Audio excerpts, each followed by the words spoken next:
और इस वक्त की ब्रेकिंग न्यूज में आपको बता रहा हूं, जम्मू कश्मीर से बड़ी खबर आ रही है, जहां पर घाटी में आतंकियों के खात्मे के लिए ऑपरेशन इस वक्त चल रहा है।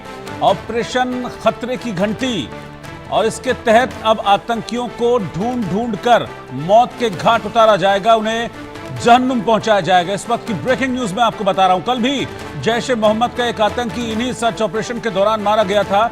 जब आतंकियों और सेना के बीच में मुठभेड़ हुई थी, इसके बाद सेना ने सर्च ऑपरेशन चलाया था, तो जैश ए मोहम्मद का एक आतंकी ढेर कर दिया गया था, मौत के घाट उतार दिया गया था।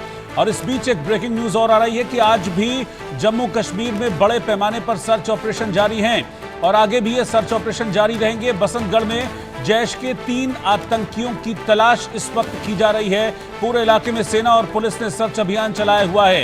इलाके में 3 आतंकी छुपे हैं, इस तरह की खबर सामने आ रही है। कल इसी इलाके में बसंतगढ़ में ही जैश ए मोहम्मद के एक आतंकी को ढेर कर दिया था सेना ने।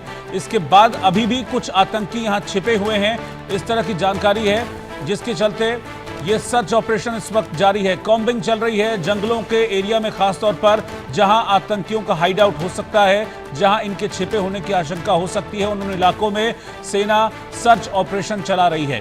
तो ब्रेकिंग न्यूज, आतंकियों के खात्मे के लिए बड़े स्तर पर ये सर्च अभियान चलाया जा रहा है।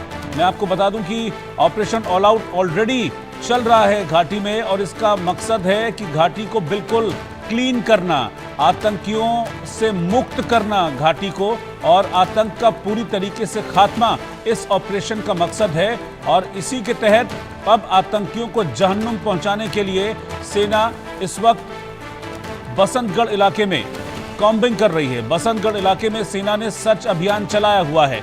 खबर थी यहां पर कि कुछ आतंकी यहां पर देखे गए हैं, कुछ संदिग्ध गतिविधियां यहां पर देखी गई हैं, जिसके बाद बसंतगढ़ इलाके में यह सर्च ऑपरेशन सेना ने चलाया है। इस सर्च ऑपरेशन में कल उस वक्त एक बड़ी कामयाबी मिली थी जब जैश ए मोहम्मद का एक आतंकी मारा गया था, लेकिन अभी कुछ और आतंकी छुपे हो सकते हैं, इस तरह की आशंका है। अजय जांडियाल और डिटेल के साथ हमारे संवाददाता साथ में जुड़ रहे हैं। अजय, अभी कल तो एक कामयाबी मिली थी जब जैश के एक आतंकी को न्यूट्रलाइज किया था, कुछ और आतंकी हो सकते हैं छिपे हुए जंगलों में, इसीलिए ये सर्च ऑपरेशन आज भी चल रहा है। देखिए, बिल्कुल रोहित, आपको बता दूं कि यहाँ 4 आतंकियों के छुपे होने की खबर थी, जिसमें जो मौलवी नाम का एक आतंकी कमांडर था जैश ए मोहम्मद का, वो भी शामिल था। कल जब मौलवी को मार गिराया गया था, जिसके कब्जे से M4 कार्बाइन राइफल और अन्य असला जो है वो बरामद किया गया था। मगर अभी भी 2 से 3 आतंकी जो जैश ए मोहम्मद के हैं, वो इसी कुरू फॉरेस्ट एरिया में जो है वो छुपे हुए हैं। घने जंगल का इलाका है, बारिश है, ऊंचे ऊंचे पहाड़ हैं, कई चुनौतियां हैं, मगर उसके बावजूद सुरक्षा बलों ने इस चीज़ को सुनिश्चित करना है कि किसी भी तरीके से ये आतंकी यहाँ से भागने ना पाए, क्योंकि ये जो इलाका है उधमपुर का, यहाँ जंगल के इलाके में ये आतंकियों का जो ग्रुप है पिछले काफ़ी समय से अलग अलग लोकेशंस पर जाकर कभी सेना को निशाना बनाने की कोशिश करता था, कभी सिविलियंस को निशाना बनाता था। तो ऐसे में इनका खत्म होना, इनका खात्मा जो है बेहद ज़रूरी है, जिसके लिए एक प्रयास जो है वो सुरक्षा बलों का जारी है। इस वक्त जो स्पेशल फोर्सेस के जवान हैं, इंडियन आर्मी के, जम्मू कश्मीर पुलिस के, SOG के, अर्धसैनिक बलों की टुकड़ियां जो है उनको वहां पे लगाया गया है, ताकि जंगल में छुपे आतंकी जो है यहाँ से भागने ना पाए। वहीं आपको बता दूं, क्योंकि लगभग 70 से 80 आतंकी जम्मू कश्मीर में इस वक्त अलग अलग इलाके में जो है वो छुपे हुए हैं, जिनका मकसद कहीं ना कहीं यहाँ पर शांति को भंग करना है। ऐसे में इन आतंकियों को मार गिराने के लिए अलग अलग लोकेशन पे, चाहे वो किश्तवाड़ है, पुंछ है, राजौरी है, उधमपुर है, कठुआ है, वहां पर ऑपरेशन जो है वो चलाए जा रहे हैं। बिल्कुल, किश्तवाड़ में भी कल हमने देखा था कि सर्च ऑपरेशन चलाया गया था। कल 2 जगह ऑपरेशन था, एक उधमपुर था, एक किश्तवाड़ था। किश्तवाड़ से क्या रिपोर्ट है, वहां पर कोई कामयाबी मिली है क्या? देखिए रोहित, किश्तवाड़, क्योंकि वहां पर भी घने जंगल के इलाके में आतंकियों की मूवमेंट की खबर मिली थी, 2 से 3 आतंकी जो है वहां पर भी देखे गए थे, जिसके बाद ऑपरेशन चलाया गया। क्योंकि बड़े मौसम जो है पिछले 3 दिनों से लगातार खराब है, और कई तरह की चुनौतियां इस वक्त जंगल के इलाके में सुरक्षा बलों की रहती हैं, ताकि कोई अपना नुकसान ना हो, उनको ये भी सुनिश्चित करना है, और उसके साथ साथ आतंकियों का सफाया करना है। ऐसे में इसी कारण जो है कहीं ना कहीं समय बेशक लग रहा है, मगर कोशिश यही कि जल्द से जल्द उन आतंकियों तक पहुंचा जा सके। ऑपरेशन लगातार जारी है। और जो आतंकियों के मददगारों को लेकर जो ग्राउंड ऑपरेशंस चल रहे थे, उनके ओवरग्राउंड वर्कर्स की पहचान करने के लिए, उन पर एक्शन लेने के लिए, क्या वो ऑपरेशन भी लगातार चल रहे हैं अभी?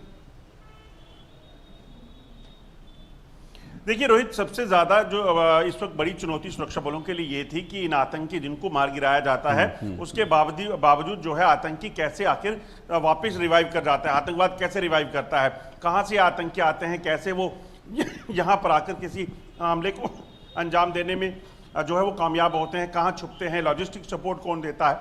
ये बड़ी जो है एक बड़ी चैलेंज था। सुरक्षा बलों ने जब इस चीज़ का पता लगाया, जब जांच हुई तो पता चला कि दरअसल ये आतंकी जो जम्मू कश्मीर में सक्रिय हैं, ये अलग अलग इलाकों से जब पहुंचते हैं, अलग अलग इलाकों में पहुंचते हैं, उसके बाद इनको ओवरग्राउंड वर्कर का जो नेटवर्क है वो पूरा सपोर्ट देता है, खाने पीने का सामान, रहने के लिए जगह या कोई भी लॉजिस्टिक सपोर्ट उनको चाहिए वो उन आतंकियों को देते थे। ऐसे में जब इन लोगों को आइडेंटिफाई किया गया तो सैकड़ों लोग जो थे इस चीज़ में उनको जो है वो पकड़ा गया, उनको हिरासत में ले गया। कई लोग जो है वो अभी भी जो है जेल में हैं। कई आतंकी जो सरहद पार बैठे थे, जो अपने रिश्तेदारों, अपने दोस्तों के जरिए यहाँ आतंकियों को मदद देते थे, उनकी प्रॉपर्टीज़ को सीज किया गया। ये सारी कार्रवाइयाँ इसीलिए हो रही हैं ताकि आतंकी इस नेटवर्क को बेसिकली उखाड़ फेंका जा सके।